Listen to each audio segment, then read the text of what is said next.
infrastructural issues that had to be dealt with.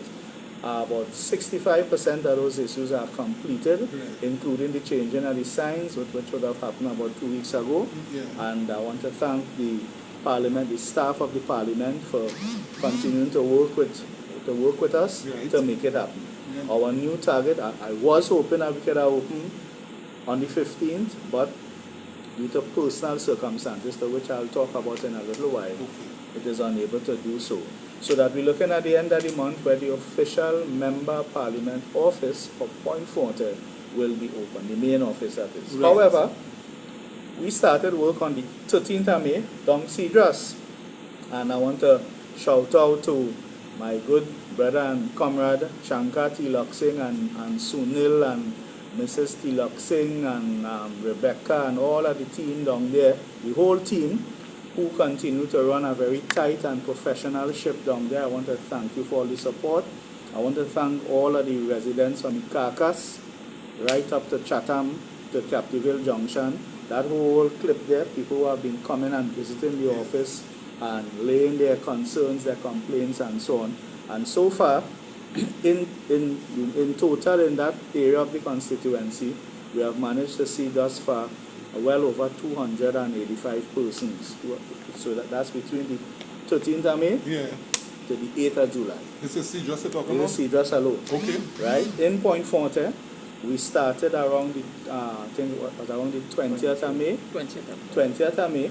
And in Point Fortin, we would have seen thus far from the 20th of May to would have been July the 1st of July, we would have seen about around the same amount, about 220, 230 persons. So in total, based on my count, I've seen 485 persons would have passed through the total in terms of the Cedros and the Point Fortin office. Yeah?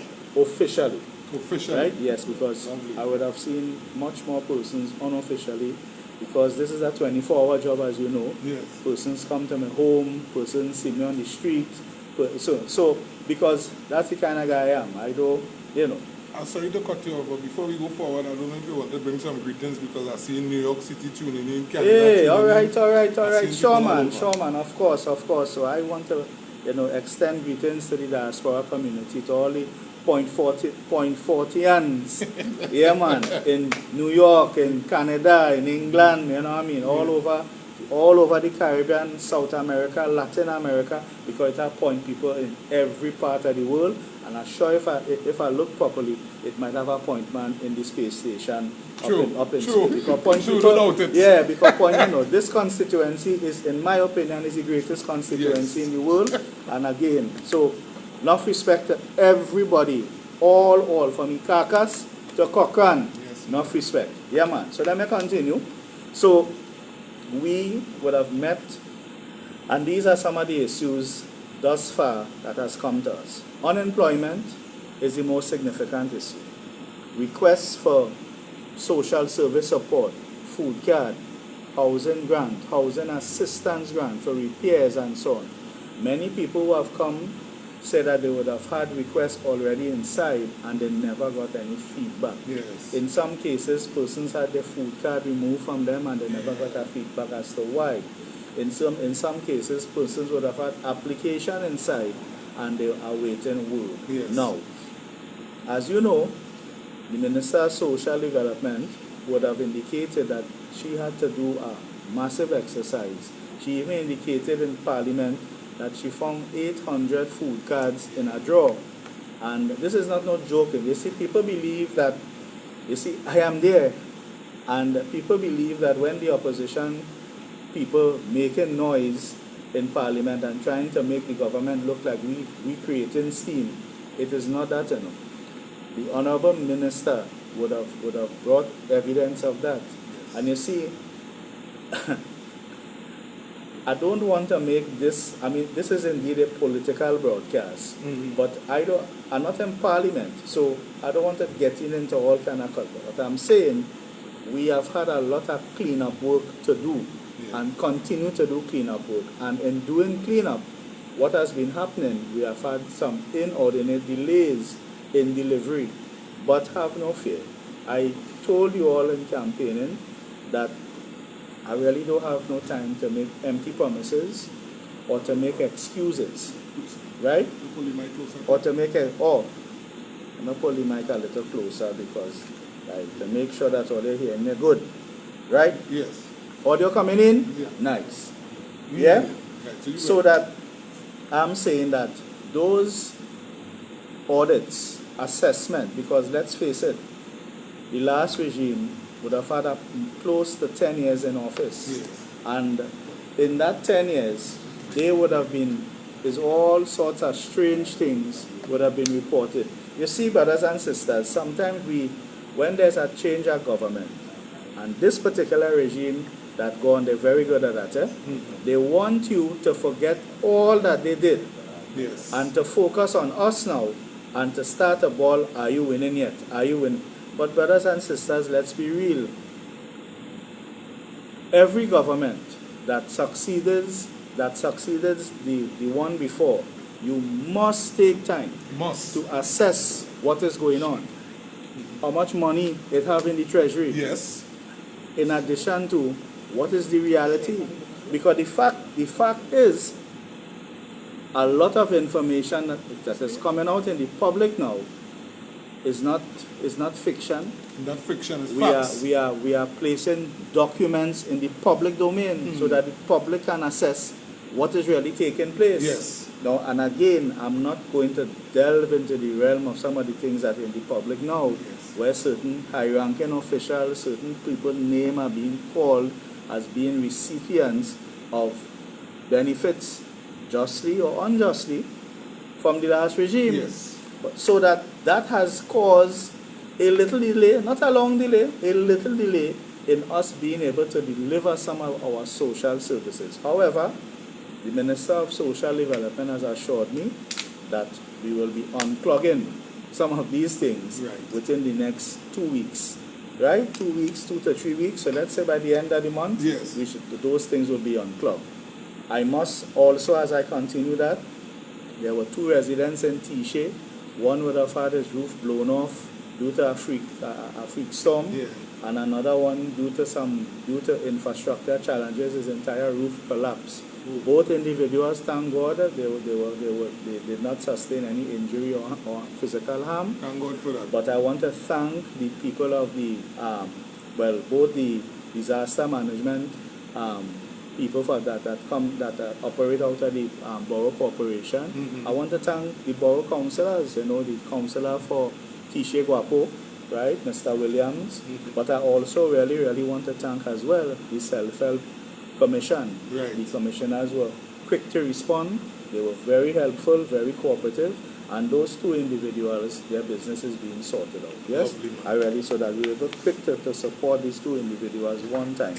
In addition to that, the Member of Parliament office, through the initiatives of certain members that support this team, we have been giving out little food vouchers, little food hampers, while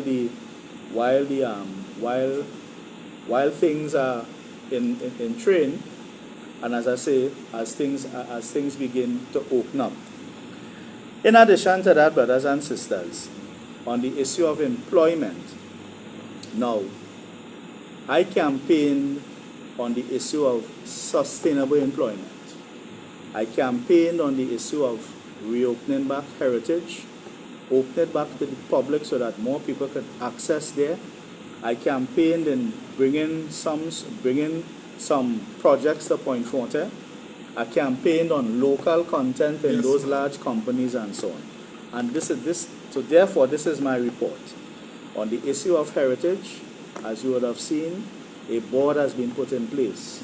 And immediately I have in collaboration with the Minister of Energy, one of my mandates is to work with that board to see how best we are able to return heritage as close to what we are accustomed to in Point Fortin. And I'll say no more on that, right? Amen. Yeah. Secondly, on the issue of other opportunities and having local content taking place, I've received at least 5 reports from concerned citizens and even members of the the local contracting community in Point Fortin, that there seems to be a challenge in Atlantic LNG with a particular situation. I'm not going to discuss the details, but indeed, as Minister in the Ministry of Energy, I will address that matter with the relevant authority at Atlantic LNG. Thank you, in man. an attempt to, if there's an issue, to find out what is the issue and to have the issue resolved.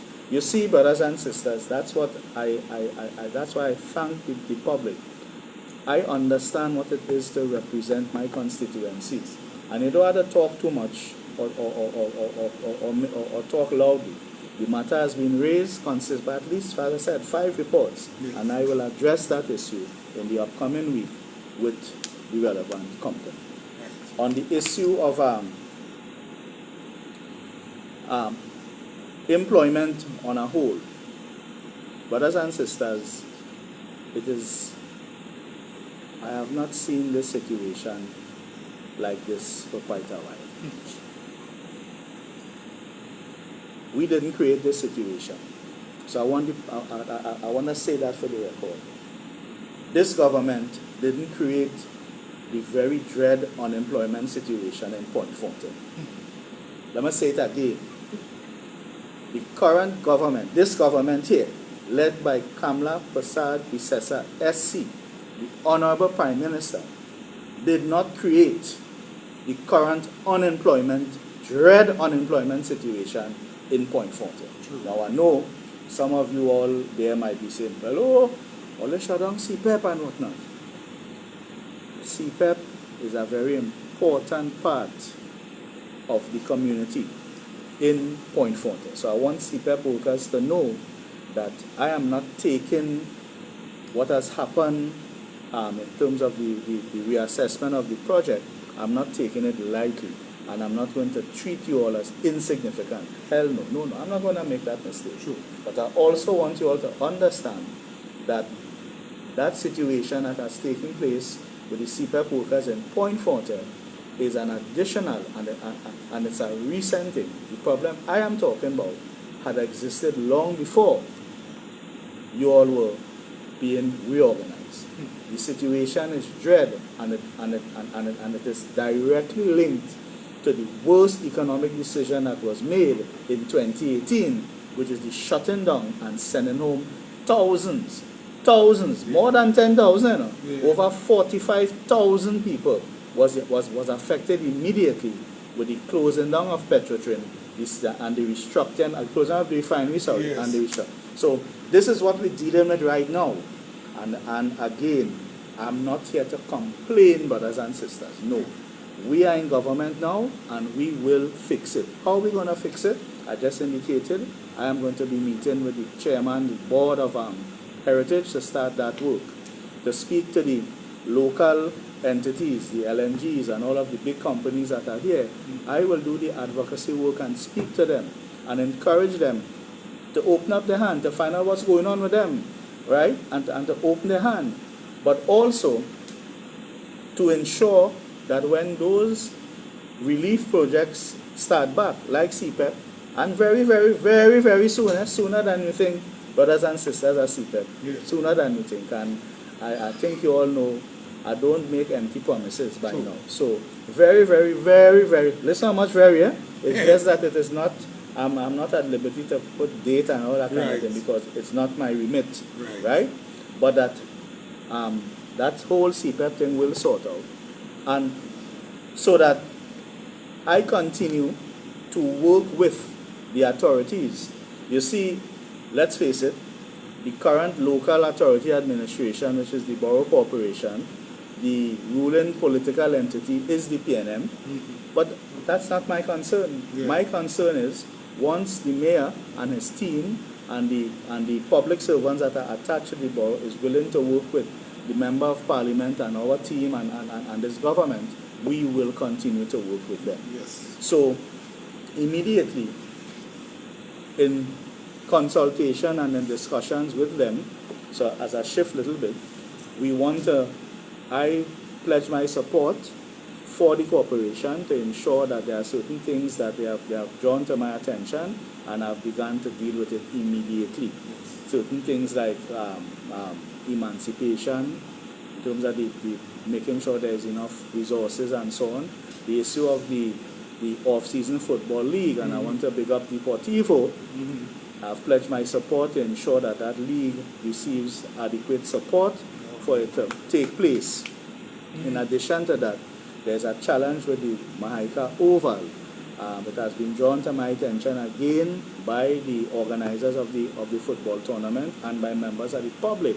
And I've already begun to address that through the Minister of Sport and Youth Affairs, the Honorable Mr. Watts, and through the Minister of Community Development, because there's a little relationship between community development and sports and youth affairs as it relates to the Mahaika Oval. Those who know, but I wouldn't go into the details. Yes?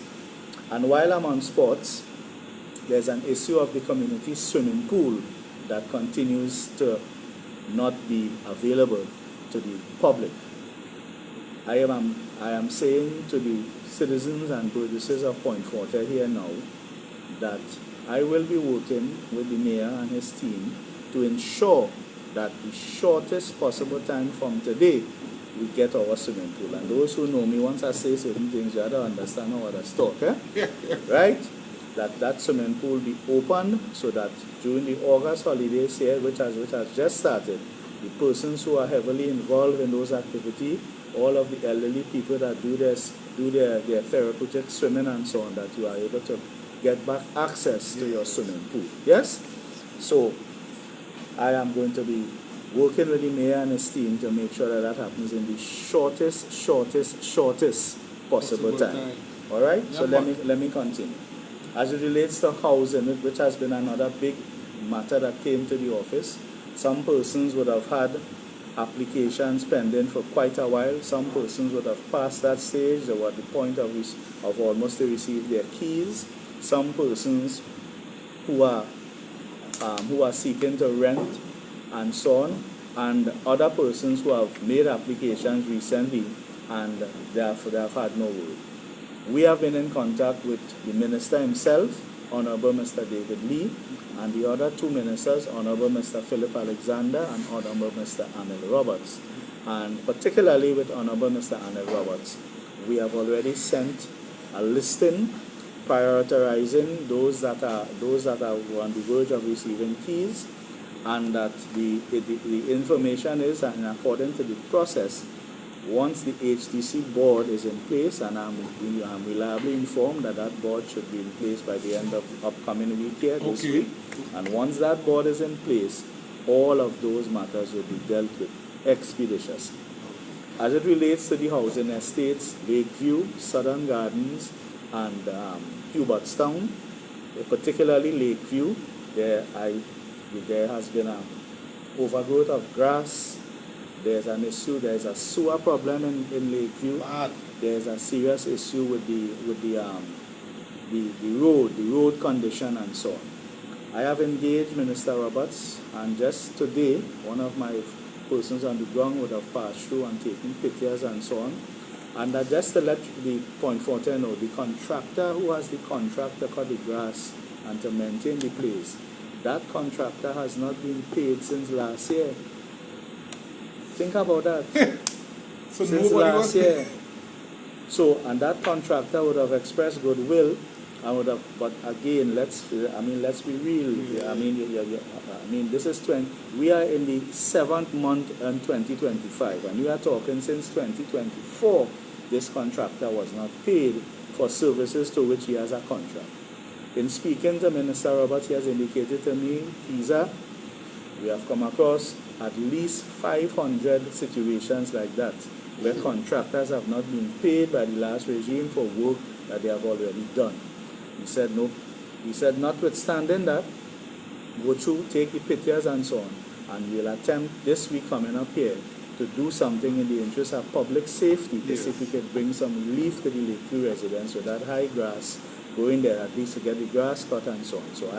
So that is my commitment, Lakeview, and so that we will be able to at least have the grass cut, Yes. and the issue of the sewer and so on pretty soon. Once again, those things are high capital expenditure issues. As soon as that board is in place and are indicated by when, all of those matters will be addressed Lakeview. Yes, Yes. and I encourage the residents of Lakeview to use the Facebook page, to call. I'm very accessible. I live in Point. My team, they'll be around to let us know if there's any other issue that you'd like us to address, and we'll take care of that. In the issue of Southern Gardens, we met with one of the contractors that take care of the garbage disposal and the grass. I understand he indicated to me that notwithstanding, he too has not been paid for quite a while, but he said notwithstanding, he continues to maintain keeping the garbage, to pick up the garbage, and also to cut the grass. The garbage collector man wasn't paid too? He said he hasn't been paid, but he said, but notwithstanding, because it's public health, he continued to pick up the garbage, and he hoped that soon he will get his pay, he will get his money. Yeah, this is, you see, the public had to know what's going on. You see, it's all well and good for us to talk. Talk is good. Okay? Yeah. I have no problem. Everybody are individuals. You have their opinion, but place with the hard, cold facts. Then, if you continue to keep that opinion, then that's fine too. But the reality is, in talking to the responsible persons who have the contract to do these things, they are out of pocket. They have not been paid. And for the record, they are all Point Fortin contractors. I just ain't calling the name. If you know, Yes. they are Point Fortin people. You understand? Wasn't paid. And they have not been paid. Right? So let me continue. Point Fortin, I was faced with the situation of roads. As you know, brothers and sisters, from Frisco, well, not Frisco, from Point Fortin East, because I know it as PFC, but this fancy name, Point Fortin East. But from Point Fortin East, straight down the main road, past Molo, past Dunlop roundabout, Frisco roundabout, straight down to the right around to the runway, Tanner Street. The roads are horrible. Yes? Yes. That road that is in the borough, from the borough yard going to Point Ligu, and the road behind it, I think, where you call that road again? The main evacuation. But what's the name of that road in the back there? The Link Road, Link Road or Abattoir Road. Yeah. Brothers and sisters, I have heard and I have empathized with all our concerns. These are major roads. These roads, some of these roads are the escape route for the industry. Brothers and sisters, Warden Road itself is in a serious state. As you would have seen on us coming into office, and based on some work done by the previous MP, you would have seen some patchwork taking place in Captiville.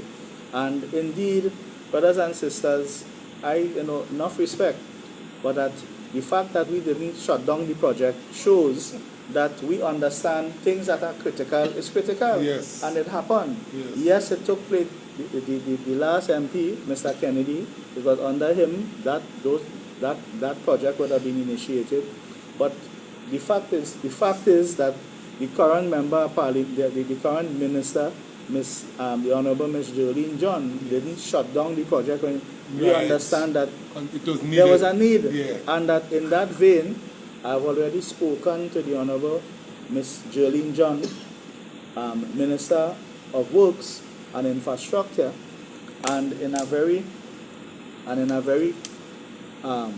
short space of time over this August vacation period here, the people of Point Fortin will get some relief in terms of these poor and horrible road conditions that we have. Lovely. I am pushing for a major paving exercise, but that will be part of the fiscal package for the upcoming budget. But at least the areas where we have all those massive craters in the road, I've gotten the commitment from the Honorable Ms. Jolene John, and indeed the relevant government authorities to have these craters patched and fixed to bring some relief to the people of Point Fortin. That is to say, though, brothers and sisters, don't get me wrong, I am moving for a mail because it is long overdue that that road, which we call the old Point Fortin road, the old road that we traverse from Point to San Fernando, and then the road from, as I said, from Point Fortin East right down to Capitol Junction, and even further, there is a serious need for massive road rehabilitation. Yes. Buenos Aires and Erin roads there are some roads that are critical and need massive rehabilitation.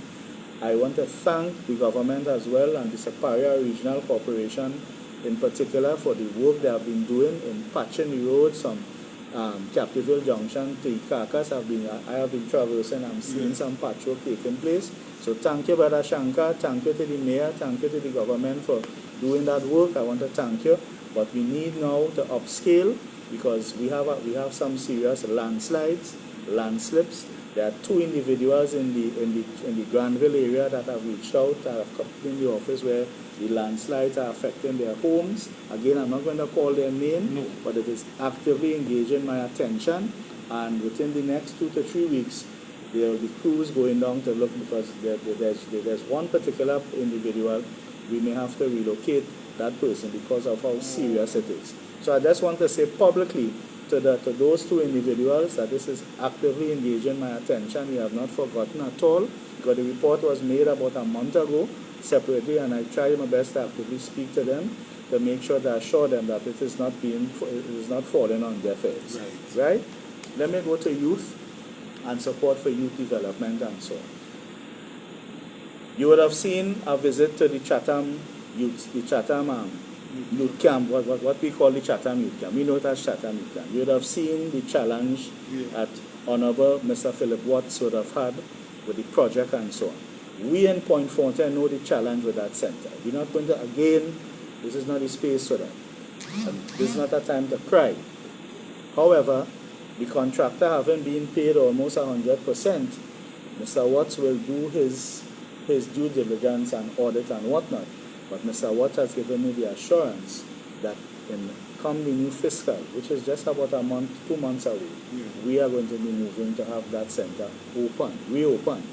Because I told him Chatham Youth Center is a critical part of keeping our young people away from crime. In the past, that Chatham Youth Center would have turned out top-level craftsmen who went on to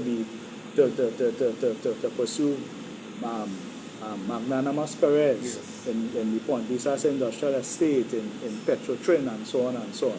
I've also told him that what we need to do is to have the military stationed in the youth camp as it used to be at some point in time, and to have the youth camp run 2 parallel, an in-house program and an 8 to 4 evening, 8 to 4 and evening program to cater for all of the residents in terms of technical and vocational education, in terms of technology education, because this government is heavy now on introduction of AI and coding and even basic robotics and so on. So we want to because you have to remember, brothers and sisters, you see this cell phone here? The cell phone is what is educating our young people right now. Every young person has access to a cell phone, and this is what is socializing them and educating them. It is our hope as we open these youth centers that part of the focus, part of the educational tools would be the use of YouTube and so on, having tutors well trained to use the basic technology to reach our young people. Because let's face it, brothers and sisters, to many young people, school don't make sense. And we have to make school make sense to them again, so that because it's important that they are able to take and to accept the services that are being given to them and take it now to build our society in the very, very near future. So, to switch back to Point Fortin, there's the Point Fortin Youth Center, which what we know as the old NESC Center, which is the route on the way to the Point Fortin, the old Point Fortin Area Hospital. As persons would know, that center was renovated, and it is now ready for occupancy. Myself and Honorable Mr. Watts would have toured there about, I think, last week or week before. Last Saturday, and thank you very much. And in doing so, Minister Watts has asked for what are some of the courses we want to see. Again, that facility is well outfitted for major craft training, welding, all the different types of welding, argon and the other type of, yes, I was very impressed. It is outfitted for electrical, E&I and so on, and mechanical. All right. But it is also outfitted with some very, very spacious classrooms. And I would have indicated in as a feature we want to see in Point Fortin here is our young people being able to be trained in coding, in introduction to artificial intelligence, in basic robotics, and so on. But not just that alone, you know, that everything that is done in those centers, it must be connected to the trade and industry, so that when they are finished and they have performed and they are successful, they are able to move on to some part of the industry that caters for their trade. I would have learned recently in meeting with one of those very large corporate entities, and I'll talk, so I'll switch into I'll take the opportunity. As Minister in the Ministry of Energy, I have been, as you have seen, we have been meeting with all of those very powerful global entities and some of the very powerful local energy entities. And it is my hope that we can return to the fact that when those young people are well trained and certified in those centers, Chatham and Point Fortin Youth Center and so on, that they're able to move on to apprenticeship and further to jobs in those entities. I would have learned recently that when some of these groups are not calling their name, they ramp up construction for the offshore, so that you would have heard some of these companies they are heavily engaged in ramping up gas production on the East Coast, to the northeast, closer to Tobago and so on. And I learned recently that when they ask, because as you know, Tufco is a major player in fabricating of platforms and jackets and so on needed for those locations. It was told to me and the Honorable Minister Rudal Munilal that there are times where there is shortage of welders and fabricators and skilled people, and I was shocked to hear that. So immediately, the day after I spoke to Minister Elder, and I told him that we need to have a real meeting with the people on the estate, the Tufco people and so on, and the other people on the estate, to find out where's the deficiency, where are the needs, because we want to make sure that the local contractors in Labre and Point, they are fully equipped with skilled and certified persons. I know for a fact many people who lost their jobs in Petrotrin, some of them, they are beyond, they are no longer, they are over 50 years old now. Some of them are in their 60s, they have turned 60 and over, because let's face it, 7 years have gone. Yes. And most of these gentlemen and gentleladies are very certified and qualified persons in their craft. Certified project managers, construction supervisors, welders, fabricators, plumbers, instrument technicians and so on. And they have no problem giving back in training and so on. So that there may be an opportunity in that light, as we open back these centers, to have some of these practitioners serve as tutors to help to train our young people as we get them geared for the industry. This is not a joke, brothers and sisters in Point Fortin. It is going to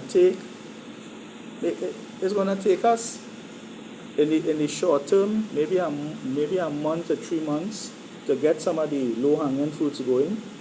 But in the larger scheme, in the medium term, maybe 3 months, 3 months to a year, to get somebody like the refinery, and I'll talk about that just now, and to get that up and going. But what I can give my commitment to, within the space of 1 year from this office, me taking this office here, I am going to do every single thing that in my power that God has given me, because I can't do nothing by myself. It's God that has given me the life and the energy to ensure that I reduce the rate of employment in this constituency at Point Fortin significantly, and to increase local content, local contractors, and so on, because in doing so, they will pick up and employ and get persons back employed and ready for the and back into the industry so as to curb and to reduce this very serious problem that we have of unemployment and underemployment. That is my commitment, Point Fortin. Yes. Good? So let me continue. Thus far, it has been a learning experience. Point Fortin, constituency at Point Fortin, I wish to say to you that once you are willing to work with this humble servant, I will do everything in my little realm that God has given me to ensure that all efforts are made to lift the standard of this constituency. Brothers and sisters, we are behind the rest of Trinidad and Tobago. And we need to come up to speed as a constituency. I have already thrown out to some of the members of the business community one of my short-term goals, and I'm hoping I could achieve it before the year finish, is to put a 24-hour gas station in Point. And I've already I've already sent out an overture, and I'll be meeting with some stakeholders very soon to make that a reality. That is something we're clamoring for how long? Longest. And brothers and sisters, by God, it is going to happen. And you hear what I tell you? Before the year finish, it is going to happen. All right? No, brothers and sisters, this is not a joke. I take this thing very serious, and I am going to ignore all of the old talk, all who want to do all kind of strange things. I really don't have time for that. But what I could say to you, if you have a contribution that you want to make, you want to see things go in a particular way, I am all ears. I am meeting with anybody and everybody once you don't disrespect the office. Because you know some people believe, well, then I will meet with you. I am not too big, nor too small. From the smallest person to the biggest person, big like a satellite dish, I am going to meet with you and give you a hearing to make sure, because we cannot rebuild Point Fortin on our own. There must be synergy between business, between community, between labor, and between our young people to ensure that we rebuild the Point Fortin that we were once proud to be members and citizens of. So let me continue.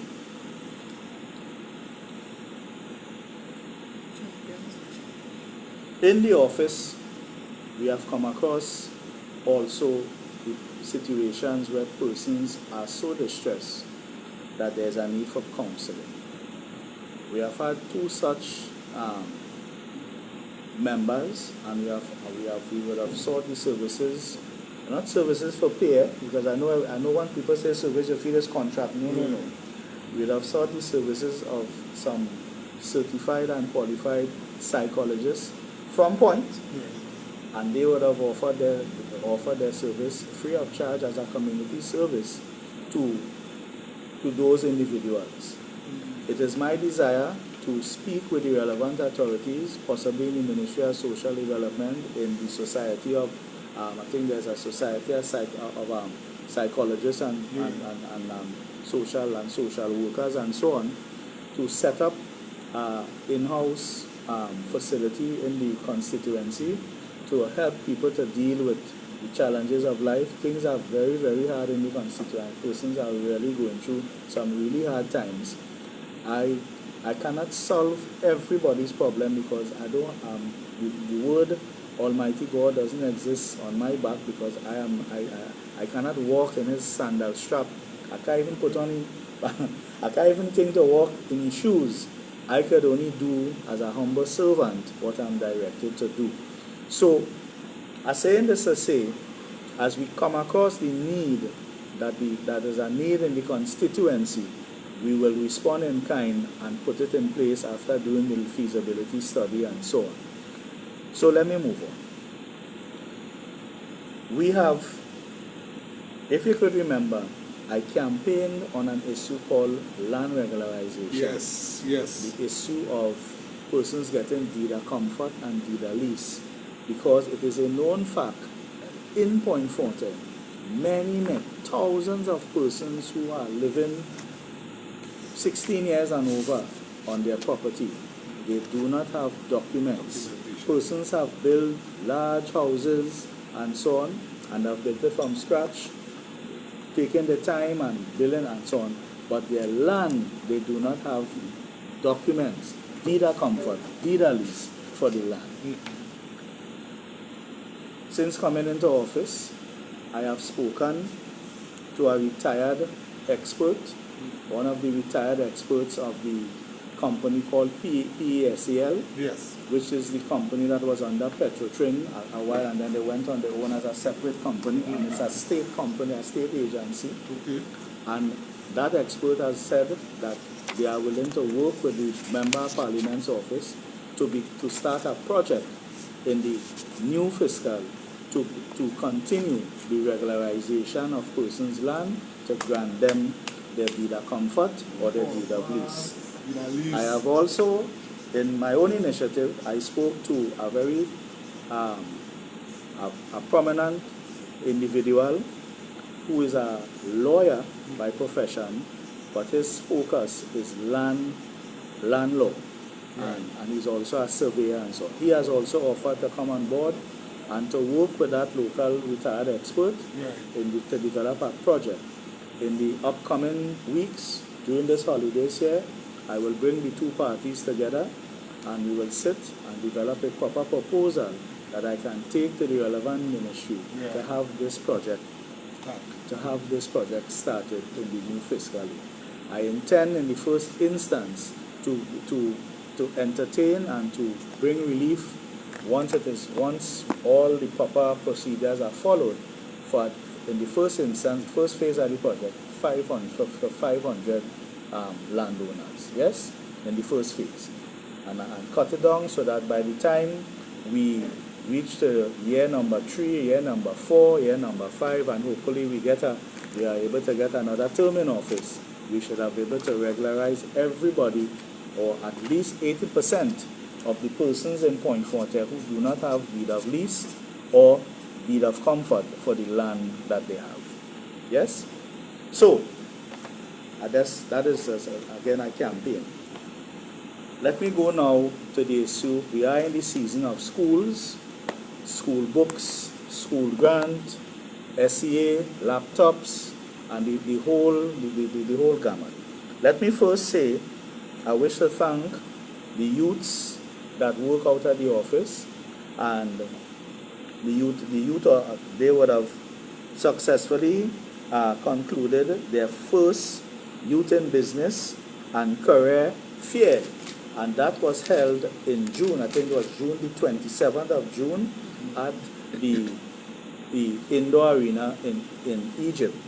That attracted some 40 booths from 40 different service providers and government agencies and so on, and you would have seen at least about 300 persons pass through, all young.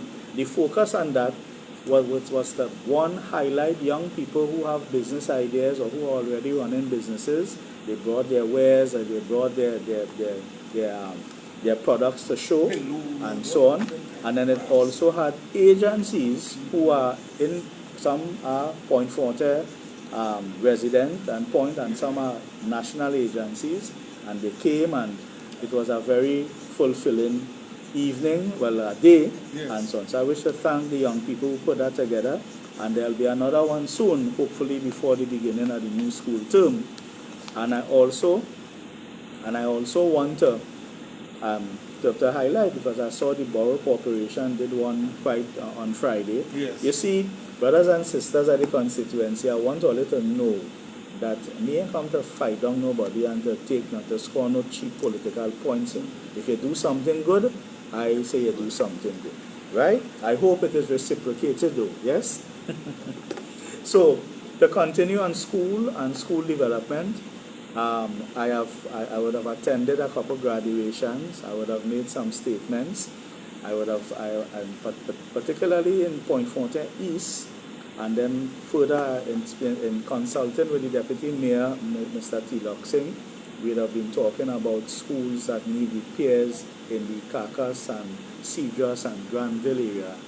and that in that regard, I am just simply awaiting on the final word and this amount of schools that are going to be engaged in getting critical repairs. We are in the first week of the August vacation, because school would have just closed on Friday. Yes. So we are going to the first week, and I'm hoping that those repairs can start, and the repairs will target certain schools in the Chatham to Carcass area, and also from the Captiville to Cochrane area, both secondary and primary schools.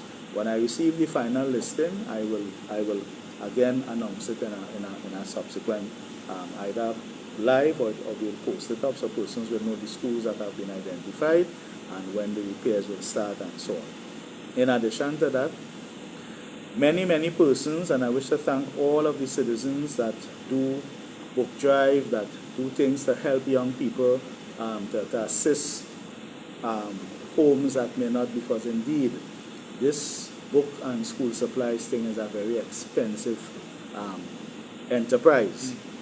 We out of this office, the Member of Parliament office, we met just last night to finalize our plans, and we are going ahead with some plans to assist the community, to assist the less fortunate, to assist those that are in need, because these days when I say less fortunate, you have to be careful, because there's something called, those people who classify people as poor, but then there's something called the working poor. You're working, but it's just hard. You just can't make ends meet. So when people say, but how she want how this one? Because no, you see, brothers and sisters, careful where you're pointing finger. True. Because 4 more might be pointing back at you. Because there are people, and many people, because what they are working for is so basic that all they could afford is just to pay rent, transport to go to school, maybe provide breakfast now and again, and after that, it's nothing.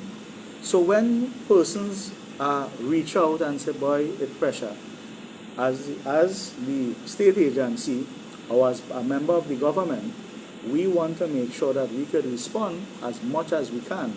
And in this regard, we are going to be going through with our book and school supply drive 2025, our first, and that I am going to be using whatever means that I can use to advocate, to make sure we get the necessary resources to see about those young children who are unable or whose parents may not have the resources to outfit them to go to school.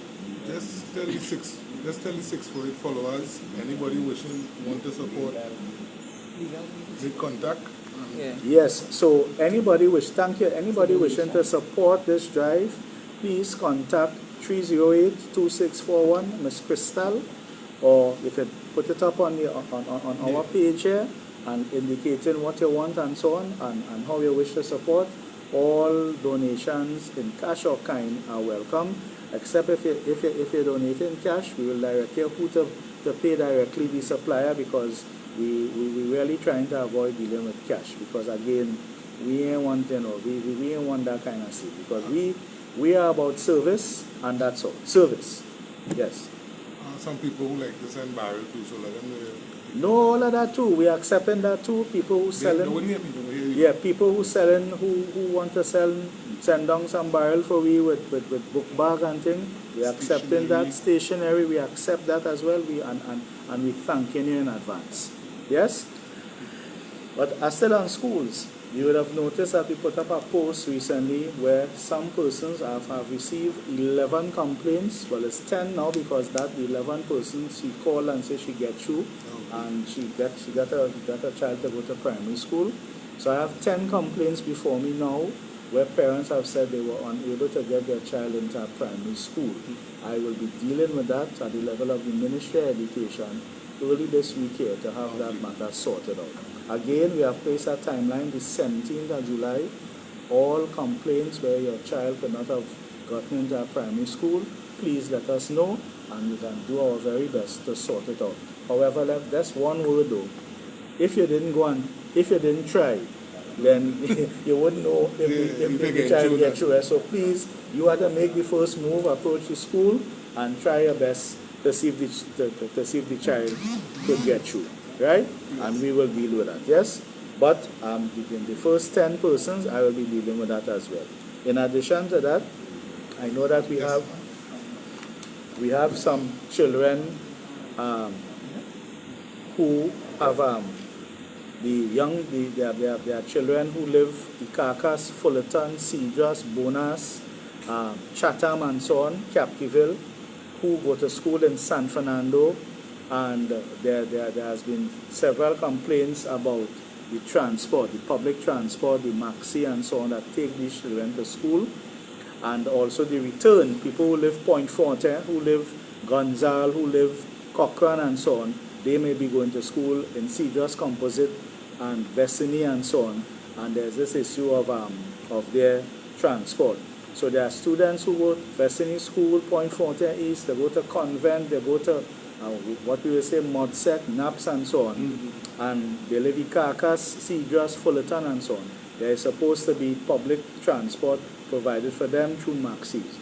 I have received several complaints where the maxis they have not been consistent for many reasons. Some is the issue of payment, some of the drivers have not been paid, and so on. I have brought all of these issues to the attention of the Minister of Transport, the Honorable Mr. Eli, and that he is now actively engaging in sorting out these issues, and he has committed to me by the end of the month I will get a feedback as to the transport routes, what has been assigned, and so on, to make sure that every child, both those who have passed recently for C to the schools in San Fernando, yes, and those who are continuing to go to school as well, have the opportunity to get the public transport, the service, to ease the strain on their parents in having to spend exorbitant sums of money to pay for transport. So I should have a report about that by the end of this month. So all parents, just it is actively engaging my attention, and I've placed it by the relevant ministry who is going to sort it out. Yes? Thank you. In addition, again, I'm still on school. I continue to support all of the Parent Teachers Association, and I wish to encourage parents to support the PTAs in the various schools in the constituency. Please, it is important because it's a joint effort to make sure that we do all that we can do to support our children while at school. Yes? On the issue of book grant, as you know, we have gone to the Parliament in terms of the media review, and would have asked that the Minister of Education would have indicated that we are going to provide book grants. yes. Very soon, those book grants will be made available, and when the final information is issued, I will then let my constituency know, and so on, so are able to go. Those who are eligible to access will be able to access the book grant. Yes? I think that's about it on that level. I want to now move to an issue that is that there's an attempt to make some sort of confusion and bacchanal out of. And it's an issue, as you know, there was a recent judgment in the court that has made the news as it relates to the Oilfields Workers Trade Union. And Oilfields, and the court matter is civil matter 2022-04526, and it's between KCL Capital Market Brokers Limited, the claimant, and two defendants, the Oilfields Workers Trade Union and Patriotic Energies and Technology Company Limited. So it's KCL, and the two defendants are OWTU and Patriotic. Right. Note well, I am not a defendant. I am not a party. So let's know that, right? Right.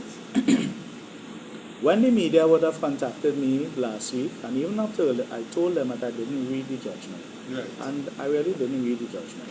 And so I took my time for the last 2 days after the Honorable Dr. Munilal would have made a statement in the postcab, and I read the judgment.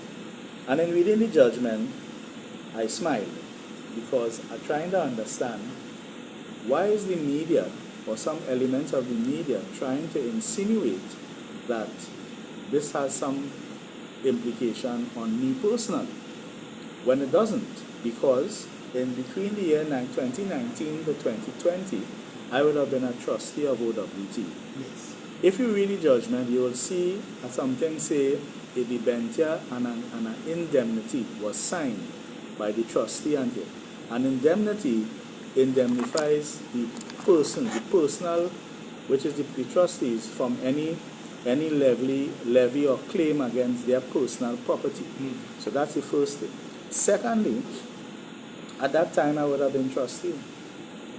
When that court matter started, I would have been executive vice president. So Right. I ceased to be a trustee of the union, and when we would have had elections again, and I believe it was around 2020, and I became executive vice president, to which my last assignment in the union was executive vice president Right. and labor relations officer, 2025, to which I would have resigned that position before I would have taken after I was successful at my nomination Right. for the contest the general election. The public must also remember I would have also resigned from the movement for social justice. Yes. So I'm no longer a member, nor do I hold any post in the movement for social justice. The union is a little different. I'm still a member of the union, but I have resigned from all offices in it, so I don't hold any office in the union. I don't represent any worker on behalf of the, because I cannot. And it's not, It wouldn't be right. That's not right, because I now represent the country as part of the government and so on. But let me go to the substantive issue. I am not a member of cabinet. So I saw someone trying to say that I have to recluse myself when it comes to I am not a member of cabinet. So I don't need to recluse myself about anything. And in the Ministry of Energy, the Minister of Energy, the Honorable Dr. Rudal Munilal, he and he alone has the responsibility for that issue with the refinery. So I am not dealing with that. That's not in my remit. It's not in your portfolio. When we sat down and we did assignment of duties, my responsibility in the Ministry of Energy as minister is to deal with issues of compliance, regulatory compliance, the issue of safety in the industry, the issue of looking at the assets and the issue of investment and so on. Those things are in my remit. But where that refinery is concerned, because of where I came from, it was a conscious and strategic decision that I am not dealing. I have no dealing with that. I'm not a member of cabinet as well, so I have no. Yes. So that has nothing to do in terms of my responsibility. And for the record, the matter of this civil matter, if persons would take their time and read the judgment, it refers to something in the Trade Union Act. And the judge in the matter, Justice Carol Gobin, she referred to Section 17 of the Trade Union Act, and she indicated that she did not see any personal breaches or any member, but that indeed it was all about the trade union. And I will read the Act. Section 15 of the Act says, a trustee or any trade union registered under this Act is not liable to make good on any deficiency which may arise or happen in the funds of the trade union, but is liable only if money which shall be actually received by him on account of the trade union. Again, I say for the record, the transaction that was done by OWTU at the time to support Patriotic Energy's bid, it was wholly and solely to support the refinery acquisition. To acquire a refinery was very expensive and still is expensive, right? And at the material time, that facility that they would have applied for KCL was supported by, or there was guaranteed by certain things that the union have in its possession. That's why the trustees needed to sign, because the union has a lot of property and that property is what would have used, as they say, to stand security Yes. for the loan. What is not said at all, and I would say because I was there at the time, those decisions were taken by the executive, and it was brought to the General Council for ratification and approval, and then taken to the annual conference of that year, or the following year, 2021, because it's two periods. I think it's December and I think in May. And at every material time, the processes in the union was followed in getting the relevant approvals by what you will call the general membership and the issue of the persons who have the responsibility in the general decision making of the union. Now, not that being said, Ernesto Kesar was not on trial. Ernesto Kesar has no debt to pay back. Ernesto Kesar has no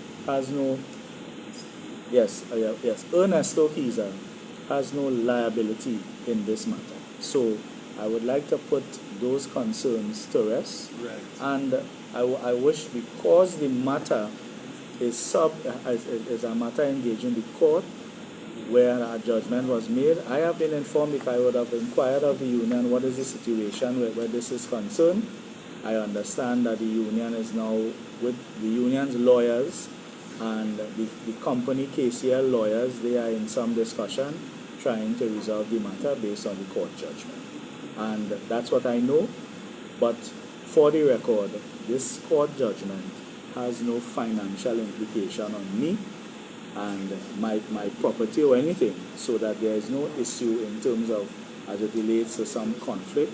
And as I would have said, I am no longer part of the union structure, the decision making of the union or anything like that. I am just like some of my good colleagues on the other side who are members of trade union, but they occupy high positions in the PNM.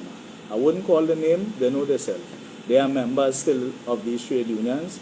They don't function, but they just remain members. I am a member of the OWTU. I'm not going to say that. That's a fact. I'm still a member. Yes. I will continue to be a member. Yes. I may not be an active member anymore, Yes. but it is who I am. I cannot deny who I am.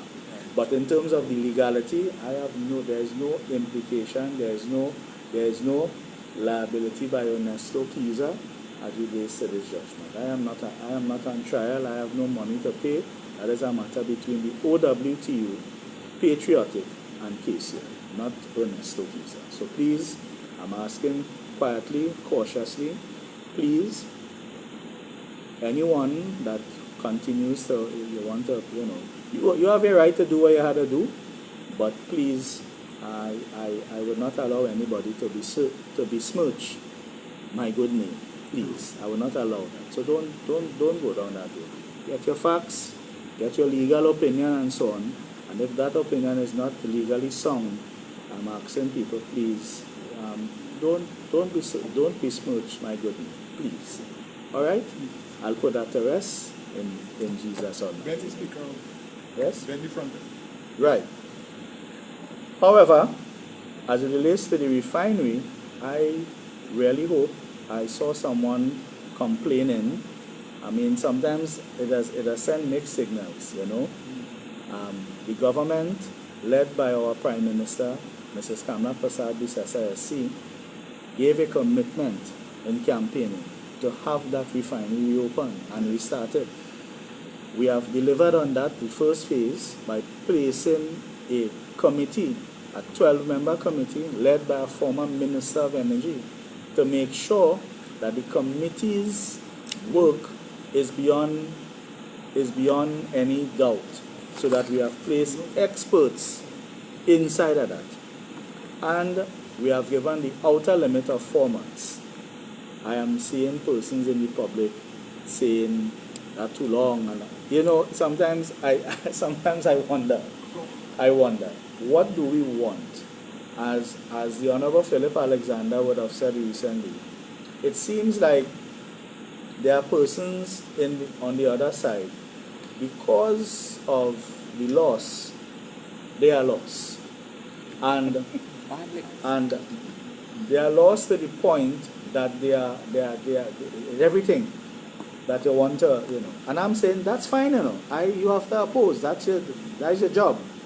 But I'm simply saying this government campaigned on certain things, and it ain't even 100 days in office, and we are already delivering on about 65 to 75% on the things that we campaigned for. Can you, as a last administration, can you say that about your administration? That's a question. I mean, the question might cause bacchanal, but so be it. I'm saying the government of Trinidad and Tobago, led by our Honorable Prime Minister, Mrs. Kamala Persad-Bissessar SC, is doing things that we campaign for. We are delivering on the things that we have campaigned for. Yes, I know people have different opinions. That's what Trinidad and Tobago is about, is a plural society. You will have your opinion and so on, and that's fine. I'm simply saying we will do what we have to do to make sure that we deliver on the commitments that we made during our campaign, the commitments that you voted us for. We will deliver, and one of the commitments is to have the refinery restarted in the shortest possible time. I will be supporting all efforts by my minister, the Honorable Dr. Rudal Munilal, as he leads his team of technocrats and so on, and makes his recommendations as to how, when, and what strategy is going to be used to have that refinery restarted at the shortest possible time. Yes. I will say I will rest at that time, at this time. Let me see. I'll leave out anything? What I'll leave out? I'm simply saying, brothers and sisters, we have community centers to build. Warden Road, we have Captiville, we have centers, we have schools to build, Granville RC, right? Guapo RC, right? We have schools to repair, right? We have football fields to rehabilitate, yes? And throughout the constituency, from Ikakas right up to Cochrane, we have people who have not had electricity from time immemorial. We have already started work in that area to electrify and to grant and to assist people in getting electricity the proper way, right? We have communities that we need to secure, like the Clifton Hill residents, yes, that are now reeling out of the worst economic decision that was made, the shutting down of the refinery and sending home of all Petrotrin workers. Yes. That we have a situation now where all those abandoned houses are being used as a staging point for criminal activity. We want to thank the TTPS for the work that they did 2 weeks ago in going up there and doing what they had to do. And I do hope that the relevant authorities in Petrotrin Legacy and so on will make good on their commitment and cut the grass, yes, and to give the people some relief in maintaining. But I'm saying, had that decision, that worst economic decision not been made, the Clifton Hill residents would have not been able to be subjected to this type of violence and crime that has taken place in the last 2-3 weeks. But rest assured, I'm supposed to meet with them again on Wednesday, where an update will be given. So far, since we met week before last week, we have had some good progress. We have seen certain things happen. We have seen something not so good happen too, but we're dealing with that as well. And that will continue, because, brothers and sisters, I'm not going to rest until we restore Point Fortin to how it used to be, yes, and better. And let's face it, after 75 days in office, I'm reporting, and I will continue to do so. What is going to happen as well as we go forward, we are going to have Constituency Tuesday in certain constituencies where we have community centers, like New Village, yes, in T-Shea, down in Cedras and so on. We're going to have parts of Cedras, like, wherever I have a community center, there's a community center down in Bonas, so I might have an office there down in Bonas. Right? So I'm saying this to say, anything that can be, that strategies that we'll use to bring governance closer to the people, where the people can feel that they are part of the governance process and that they didn't waste the time, that the MP is always available. You could see him, you could touch him, you could come and talk to him, and whatnot, and he always give you a listening ear. Yes? And that be able to call, again, the phone number, to call 689-1180, that is my number. That is my number directly. And as soon as we open, as I said, at the end of the month, when we open the main office in Point Fortin, we'll be able to give you all of the other numbers. But for now, you call my number, you call the other number that I would have expressed, you send thing on Facebook, WhatsApp, and we will respond. Now, there's one other caveat. Remember, if it's thousands of things coming through, you mightn't get a response immediately, but you will get a response within a reasonable time. Yes. So that's the only thing. Yes? And in closing, there are some communities that we did some little things in, and we did some work in Reservoir Hill in terms of bringing some relief in an environmental situation that was affecting the houses of some individuals. We had to cut down 2 big trees. We did that as a community project. We want to thank the residents of Reservoir Hill. And Reservoir Hill, we ain't forget, we know that you asked for your community center and some more work for the youths. I'm going to be coming in, right? I'm going to be coming in just now. You have, I've seen some comments here. Lakeview. Yes, Lakeview. I see you, Lakeview. I see you. Lakeview is saying that they want their community center. And I know Minister Roberts listening. I know they're listening. So Lakeview, yes, I'm hearing that. And I will put that into the new fiscal so that I can get some funding to build a community center for the Lakeview residents. Yes? Yes, well, Warden Road, again, we already see a spot identified, and it is going to be placed in the new fiscal to make sure we can get a community center and close off that 1,000-year-old desire, because I understand it's for the longest while, Warden Road wants a community center. So, as I wrap up, because I think I've been going for about an hour now, I want to talk about our budget consultations. Yes, ma'am. We will begin the consultation for the fiscal 2025-2026 budgetary period, local consultations in the constituency. We want to start on the 18th of July, 18th to the 25th, and then from the 4th to the 9th of August. So we take a break, the emancipation period and so on. We want to have a grand celebration and to support the borough in their celebration of emancipation. Stay tuned for the Member of Parliament's first celebration of emancipation as well, and stay tuned for the details. That will be released later down in this week when we finalize. But for now, we are supporting the mayor and his team in their support in their celebration of emancipation. We will support that to make sure that we have a grand celebration of August 1st. Every August 1st day is a Freedom Day, and as we continue to respect and to pay homage to the elders, to the people that had made this possible, Mr. John Cupid and Mr. Lancelot T.B. Lane. Those are the fathers of this celebration, and we want to continue to give them that respect. So, finally,